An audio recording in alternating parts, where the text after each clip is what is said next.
우선 지금 첫 번째는 조작론이냐 음모론이냐 이런 여부는 이미 물 건너간 주제입니다. 그는 조작되었습니다. 그건 조작되었고, 저는 지금 이 사건을 3단계로 봅니다. 1단계는 조작 여부를 검증하는 일은 끝났습니다. 그 다음에 두 번째는 이제 그러면은 그 조작을 누가 어떤 방법으로 어떤 목표를 갖고 했냐는 문제를 따지는 일종의 수사 과정이 지금 들어가야 된다고 봅니다. 그게 2단계입니다. 세 번째는 처벌 단계입니다. 그렇기 때문에 3단계 가운데서 1단계가 이미 끝났기 때문에 여러분들이 지금 뭐 이렇게 그걸 검증하자 이런 이야기는 굳이 이제 신경을 많이 쓰실 필요가 없을 것 같습니다. 그러면은 여러분이 저한테 물을 겁니다. 공 박사, 조작론 증거가 어디냐? 여러분 옛날식으로 생각하면은 어디 저기 인천 부두에 있는 창고에 이 야당표가 숨겨져 있는 그런 상태를 생각하겠죠. 그게 이제 아날로그 세대가 갖고 있는 사고방식입니다. 그런데 여러분 지금 가장 중요한 증거는, 결정적인 증거는 21대 총선이 끝난 다음에 중앙선거관리위원회가 발표한 데이터, 통계 자료에 고스란히 남아 있습니다. 여러분 그 자료는 지울 수도 없고 그 다음에 폭파시킬 수도 없습니다. 아마 여러분 우리는 이제 이번 사건을 통해 가지고 거의 콩고나 리비아 수준으로 떨어질 겁니다. 아마 이 사건이 이제 밝혀지게 되면 그 다음에 전 세계의 정치학 교과서나 통계학 교과서에 한국의 디지털 데이터 조작 사건이 아마 사례로 아마 떠오를 전망입니다.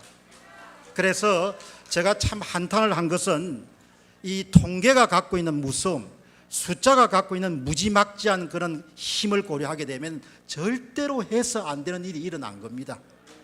그래서 여러분이 드리고 싶은 것은, 통계는 범죄자가 남긴 지문과 같기 때문에 범죄 행각이 고스란히 데이터에 들어있기 때문에 뭐 입을 다물게 하고 누구를 박해하고 이렇게 해가지고 없어질 수 없는 것이라는 점을 우선 말씀을 드리고 싶습니다. 조슈아 씨가 찾아낸 것은 지역별로 특화된 종로의 3, 서울의 4 이런 식으로 3, 4, 5, 6, 7이라는 조작값을, 왜? 이 자료를 보니까 너무 신기하니까 통계 분석을 통해 가지고 이게 조작된 것을 학문적으로는 가측 오차라고 합니다. 그걸 찾아낸 거예요. 그래서 이 찾아낸 것을 여러분 역순으로 다시 수정하고 보정하고 교정을 하니까 정상값이 나온 겁니다. 그래서 4월 16일 날 이건영 민주당의 전략기획위원장이 자신의 페이스북에 올렸던 사전투표 보정값이 찾아낸 겁니다. 그래서 이 지금 이제 문제는, 그러면 얼마나 이 사람들이 표를 훔쳐갔느냐? 현재까지 알려진 그런 연구는 얼추 사전투표의 총 득표수 가운데서 전국에서 20% 정도를 가져간 겁니다. 그 20%는 제가 기억하기로는 20%표 빼돌리기 모델입니다. 20%를 전국에서 가져갔는데, 여러분 지역구를 보시게 되면은 지금 발표된 지역구의 사전 득표율이 그게 조작되었을 가능성이 매우 높습니다. 그리고 수정 작업을 했습니다. 수정 작업을 하면 여러분 오늘 제가 공개하는 통계를 다음에 보시기 바랍니다. 모든 지역구에서 평균적으로 민주당 후보는 플러스 10%가 상승됐습니다. 동시에 여러분들 미래통합당 후보를 10% 뺐습니다. 그래서 여러분들 딱 구하면은 진짜 사전 득표율이라는 것이 딱 구해집니다. 그리고 10%를 중심으로 해서 조금씩 차이가 납니다. 놀라울 정도입니다. 그래서 제 생각에는 사전 득표 총수에서 20%를 일단 빼돌려 가지고 더불민주당 후보에게 지원해주고 나머지 남은 80%를 가지고 다 득표율에 따라서 나누어 가진 겁니다. 그러니까 서울과 인천과 경기 지역에서 접전 지역에서는 모두 다 패배할 수밖에 없는 겁니다.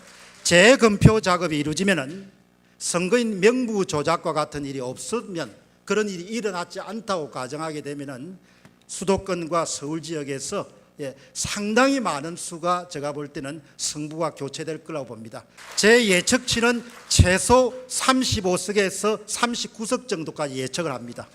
나라 전체 그를 거시적으로 보면은 20%를 가져다가 자당 후보에게 밀어줬고, 지역구에서 보면은 지역구에서도 여러분들 10% 정도를 올려주고 10% 정도를 빼앗는 그런 구조가, 그러니까 거시적 미시적으로 20% 정도의 표 빼돌리기와 같은 그런 것이 일어났을 가능성이 대단히 높다는 거죠. 그리고 그것은 통계적으로 충분히 증명할 수 있는 것이다, 이렇게 보시고, 그 다음 여러분들 보시죠. 지금 우리 한간에 선거인단보다도 투표인 수가 많죠.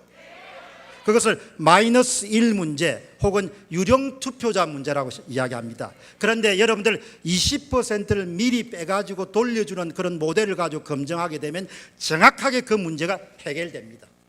이 정도의 통계적인 그런 증거 자료는 실물이 없더라도, 이 정도의 통계 자료는 검찰이 수사에 착수해야 될 충분한 이유가 있는 겁니다.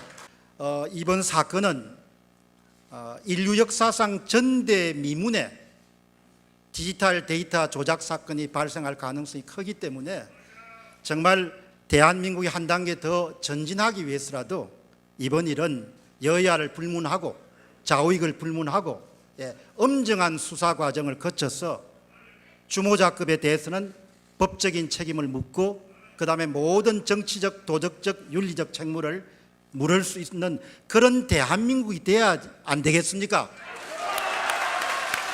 감사합니다.